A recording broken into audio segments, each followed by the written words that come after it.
So this is a message to all the people who are traveling this summer, especially to Barcelona and Portugal. And you had problems with the citizens because they did not want you there simply because of the housing. Citizens, you need to go after your politicians. It's really sad when you do not have housing and you're a citizen of your country. I've seen it in Portugal, Barcelona. Well, you have housing, let's put it this way, but the prices are skyrocketing because your own people are selling you out. So in New York, they've always had rent control. You need to have rent control.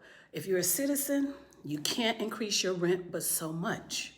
Now, I understand that in Europe, these individual apartments are owned by individuals versus how they are in the US by companies, which is a little bit easier to control when it's a company and you have rules and laws. But you need to start getting on your politicians and making them make laws to protect you.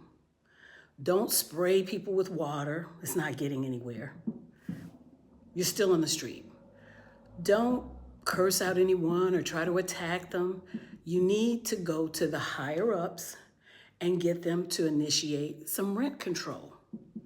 Because I think it's outrageous that their people, you, the citizens in Portugal and in Spain, Barcelona in particular, are being shut out of your own homes because of greed.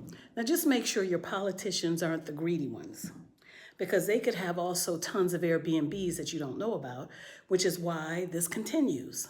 I think it's really sad. I'm glad that the summer vacation is over, and I hope that next year they'll initiate some better plans for their citizens.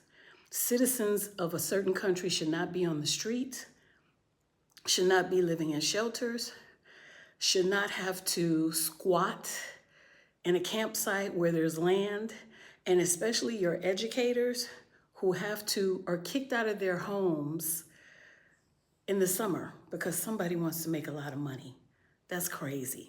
And I've seen that in Spain, where they're kicked out because their landlord says, hey, the renters are coming, or the not renters, but the tourists are coming, so I can make 2,000, 2,005. You need to initiate some laws. It's not going to stop until you go after your politicians who are probably making money. So you need to do something about that, because you should not be on the streets, not in your own country. That's crazy.